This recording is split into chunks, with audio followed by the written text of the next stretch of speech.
Հայաստանը գտնվում էր ծանր վիճակում։ Մենք նախորդ թեմաներից արդեն անցել ենք Հայաստանի բաժանումները, Ամասիայի պայմանագիրը, դրանից հետո նաև Կասրոս-Շիրինի պայմանագրերը։ Այստեղ ուզում եմ մի հատ այս կարևոր բան ասեմ ձեզ համար, որ հայ ժողովուրդը կորցնելով իր պետականությունը երբևէ չի դադարել երազել, այսինքն միշտ իր ձգտել է եւ արդեն 10-10-րդ դարերում արդեն գործուն քայլերով Հայաստանի ազատագրման շուրջ աշխատանքներ ա կատարել եւ այսօր մեր թեման հենց Հայաստանի ազատագրական ծրագրերն են, ամփոփելու ենք ամբողջ այդ մի քանի ծրագրերը։ Մենք պետք է տարբերակենք այդ ծրագրերի միապետության կողմնակիցները ինչ էին առաջարկում, հանրապետությունը, որ ներկառավարման մոդելներն են շատ կարևոր է, որ դասի ընթացքում կտարբերակենք երեխաներ ջան, եւ այստեղ ուզում եմ նաեւ հիշեցնել, որ խոսելու ենք Իսրայել օրու մասին, խոսելու ենք Մովսես Սարաֆյանի մասին, Հովսեփ Էմինի մասին եւ նաեւ հյուսիսային եւ հարավային ծրագրերի մասին։ Հիմա հանձնարարությունը ձեզ տրված էր, մի հատ հիշացրամ ամեն ինչի հանձնարարել։ Հանձնարարել եք պատրաստ եղել եւ ներկայացնել Հայաստանի ազատագրական ծրագրերը 18-ից 19-րդ դարերում։ Այո, շատ բարի։ Հիմա քո պետք է ներկայացնենք ազատագրության ծրագրերը, առաջինը ով է ներկայանում Տիգրանյա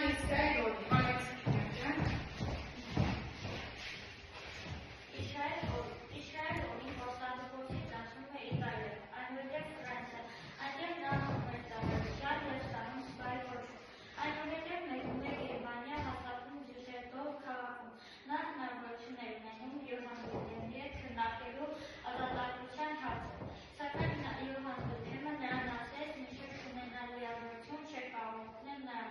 և օրեն նրա խորհրդով մեկնում է Հայաստան և վերջինիս դարձնում է լիազորությունը Եվրոպայում նա Յոհան Վիլհելմին էր ներկայացնում իր կազմած ծրագիրը, Ուկրաինական ծրագիրը, սակայն հնար չէր կարող օգնել նրան և քանի որ արևմուտքից ստանալով շահպետի օգնություն նա մեկնում էր Մոսկվա և 1700 այսինքն Եվրոպայում առաջին պետությունը, որ օգնություն խնդրեց Իսրայել օրին ով էր, որ պետությունն էր ում էր ով էր կայսրը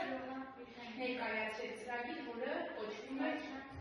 հիմա արդեն գնաց Ռուսաստան 1701-ին արդեն ներկայացնել էր որ ծրագրի մասին այո, տերեսում 1701 թվականին նա Պյոտր առաջին ցարին էր ներկայացնում իր կազմած ծրագիրը, Մոսկովյան ծրագիր, սակայն Պյոտր առաջին ցարը նրան օգնել միայն հրու շվեդական պատերազմի բարեհաջող ավարտումից հետո։ 1705-ից 1709 թվականներին Օրին սկսեց իր ուղևորությունը և Պարսկաստանից վերադարձի ճանապարհին նրան միացավ Գանձասարի կաթողիկոս Եսայի Հասան Ջալալյանը, սակայն նրա գործունեությունը մնում էր անավարտ, քանի որ 1711 թվականին նա մահանում էր Աստրախանում, սակայն նրա գործը շարունակում էին Արցախ վերադարձած Եսայի Հասան Ջալալյանը և ուրիշները։ Այսպիսով 17-րդ դարի վերջը և 18-րդ դարի սկզբների հայ ազատագրական գործունեությունը կապում են Իսրայել օրու անվան այո, շատ նստիկ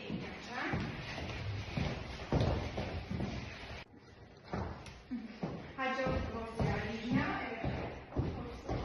Հովսեփ Էմինան ներկայացնում է մեծ քանիկա, ես կողմնիստակը 17 դարի հետևեցին Հայաստանի հետևում տարածում Հայաստանի պետականությանը վերականգնման ուղղված շարժումը այդ գործունեությունների դեպքում կարեց Հովսեփ Էմինը 1726-ից 1809 թվականներին նա ծնվել է Պարսկաստանի Համատեղ քաղաքում, որտեղից նրա ընտանիքը տեղափոխվել է Կարկատ։ Կարկատ համնաշփվել է եվրոպացիների հետ, ծանոթացել նրանց առաջադեմ տեխնիկային, ռազմապարահեստի և մշակույթի։ Գործնական գիտելիքներ ձեռք բերելու համար նա նույնիսկ մասնակցեց 7-ամյա պատերազմին 1726-ից 1763 թվականներին։ Նա նպատակ ուներ Ռուսաստանի հովանավորությամբ ստեղծել վրացահայկական հայ նպատակով մտնեց Ռուսաստան և անցել որոնցերում ներկայացրեց իր ծրագրը։ Այնուհետև նա մեկնեց Վրաց թագավոր Հերակել II-ի մոտ։ Ազատագրական շարժումը կազմակերպելու ծրագրով նա եղավ Հյուսիսային Կովկասում և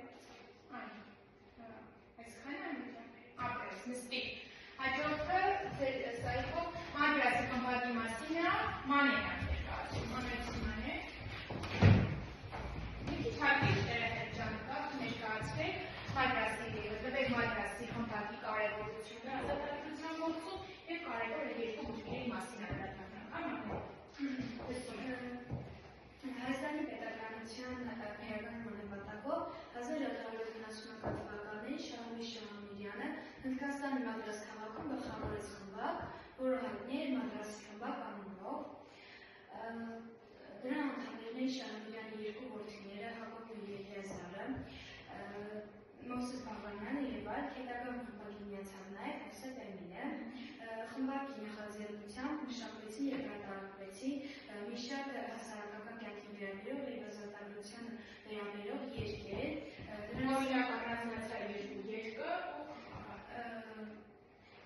Նոր տետրագոր կոչի 7 թվականի 1772 թվականին և որոք տարածը 1788-1789 թվականներին։ Այո, մանեջան, նոր տետրագը և որոք այդ հարացի մասին են անդրադարձել, նա նոր տետրագը նոր կոչի հորդորակ չէ, ինչ կոչ է։ Նոր տետրագոր կոչի հորդորակը հենց Հարություններն ասում է, որ նոր տետրագը կոչում է ժողովրդին հանուն ազատագրության։ Ոտքի կանգնել պայքարային ազատագրության և վերականգնելի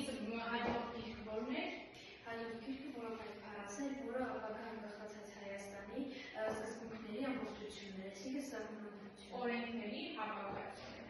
Եվ մանեջան Մադրասի խմբակը ամփոփելով կասենք, որ ինքը ստեղծվել էր նպաստել Հայաստանի ազատագրությանը, ծրագրերին, այսինքն որպես իր հրատարակած այդ գրքերի միջոցով ժողովրդին մղել ազատագրության։ Հաջորդ ենք ասում Մովսես Սարաքյանն է, մի նստի մանեջան, ով է Մովսես Սարաքյանը, Մոդեստ Տիգրաջյան ասա, որովհետև հաջորդում նաև մոդել չէ, Մովսես Սարաքյան, Աստրախանցի մեծավորոց Մովսես Սարաքյանը Ռուսաստանի արտաքին նախարարությանը ներկայացրեց իր կազմածրագիրը 1769 թվականին, ըստ դրա հայկական զորքերը պետք է ազատագրվեն և ռուս և վրաց զորքերի միջև և դրանց պետք է օգներ Արցախի ներկայությունները, սակայն ռուսական կողմը ուշադրություն չդարձրեց Սարաքյանի առաջարկին։ Հաջորդ ծրագիրը, այսինքն Մովսես Սարաքյանն էր, ընդունվեց Տիգրան Մովսես Սարաքյանի ծրագիրը։ Ոչ, չընդունվեց, հաջորդը գալիս է արդեն Հյուսիսային հարավային ծրագրերը։ Արևոտիկ մանեջան։ Հյուսիսային հարավային ծրագրերը մեկ այլասպատական ծրագրի ներկայացրեց Հովսեփ Արքեպիսկոպոս Արարողյանը 1783 թվականին, որը հայտնի է Հյուսիսային ծրագրի անվանումը։ Ըստ դրա ազատագրված Հայաստանի թագավորելու է Ռուսաստանի կայսեր ռուսներից կամ հայերից և հակահազդեցություն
հարավային ծրագիրը կյանքի չկոչվեցին, սակայն նշանակությունը ունեցան մինչև 19-րդ դարը, երբ արդեն լայն քաղաքականության մեջ մեծ գաղափարների Այո, լավ է, ապրեք։ Հիմա մոտեցեք դուք առաջարկում են, որ մենք ամփոփենք այս ծրագիրը, քանի որ տեսանյութային եւ հարավային ծրագիրը մեկը միապետության կողմնակիցն է, մեկը հանրապետության։ Ուզում եմ ես գրել եմ տիպների վրա կոշկարել հանրապետության եւ միապետությանը, կխնդրեմ հերթով կարդալ ու տեղադրեք համապատասխան բաժնում։ Տեղադրել մեթոդով փորձում ենք տարբերակել այս կառավարման մոդելները։ Տեսնենք կարողանում ենք ու տարբերակել։ Հիմա խնդրում եմ որևէ մեկը դարձրեք, անից սկսենք, անիջա վերցրա, որևէ բարձրացան կարդա ու տեղադրի համապատասխան բաժնում։ Երկիրը կառավարվում է մեկ անձին կողմից։ Այդ որ կառավարման մոդելն է բնորոշ։ Միապետություն հայրոքը դիգան։ Ժողովուրդը թագավորի նպատակն է։ Այո, ժողովուրդը թագավորի աման է։ Վերցրա։ Աշխատանքները ընտրվում է ժողովրդի կողմից ժամկետով։ Այո, որը դրովի կարգով է խոսում, դա միապետություն է, հանրապետություն, այո, անի, իսկ միապետության ժամանակ ինչպիսի է, ժառանգական է, անի դամ վերցրա, որ միապետը կարող է բռնակալ, որն է միապետության բնորոշ չէ, անի ջան, տեղադրի, հաջորդը Տիգրան, Երկիրը կառավարում է ինքնատիպ մարմինը, հայոց տան խորհրդարանը։ հայոց տունը կամ խորհրդան, այդ Շահամիկյանի առաջարկած ծրագիր, խորհրդային քաղաքացիական, այո։ Այսինքն, երբ որ խորհրդանի հաջորդը նման է։ Ամեն ինչ կատարվում է օրենքով։ Հա, օրենքով, հանրապետությունում է օրենք գործում։ Այո, Անիկան մոտեցի արագ։ ժողովուրդը երկիրը հավասար իրավունքների ունեցող Քաղաքացի, այսինքն ժողովուրդը, որ հավասար իրավունքներ ուներ, երկրում դա որ կառավարման մոդելն է։ Հանրապետության այն եւ վերջինը Տիգրան, Գործում է փոխհայաց վերահսկողություն, ինչը բացառում է բռնապետությունը, հանրապետություն։ այո։ Հիմա մենք տարբերակեցինք միապետություն, ով է հանրապետություն առաջարկում այս ծրագրերից հանրապետական կարգ։ Շահամիկ Շահամիկյանը եւ Ապրեք ջան, ապրեք։ Հիմա ես երկի քարտեր եմ պատրաստել ձեզ համար, կխնդրեմ նստեք։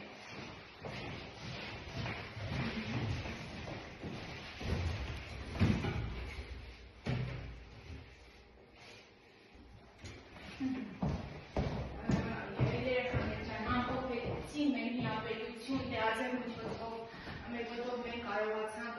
միապետություն եւ հանրապետություն այդ մոդելները տարբերակել։ Հիմա ես երկի քարտ եմ պատրաստել ձեզ համար, որը ձեզ հնարավորություն է տալիս դառնալ փորձագետ ու վերլուծել ձեզ համար ավելի իրատեսական ծրագիրը եւ պատասխանել հարցերին։ Հիմա այդ անենք ու ավարտենք մեր դասը։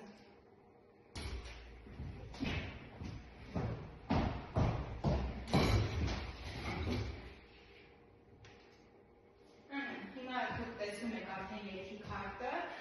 հարցը կարդամ, ըստ ձեզ որն էր 18-19-րդ դարի ամենաիրատեսական ծրագիրը նշելու եք որներ, պատճառը եւ որ մոդելներ ձեզ համար մեր երկրի համար նախընտրել ես ձեզ։ Ով կարող պատասխանի, Մանեից սկսենք։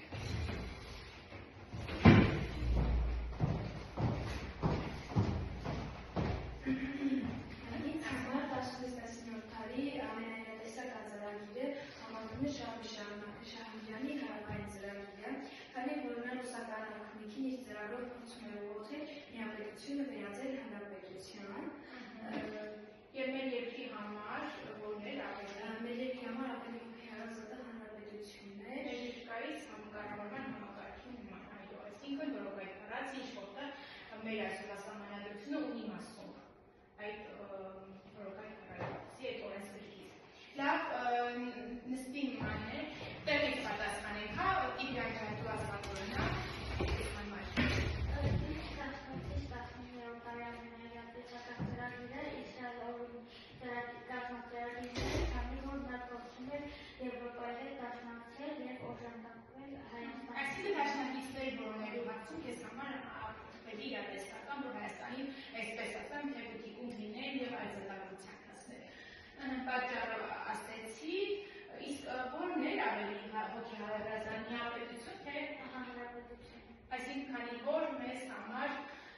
ավելի հոգեհարազատ է մեր ներկայիս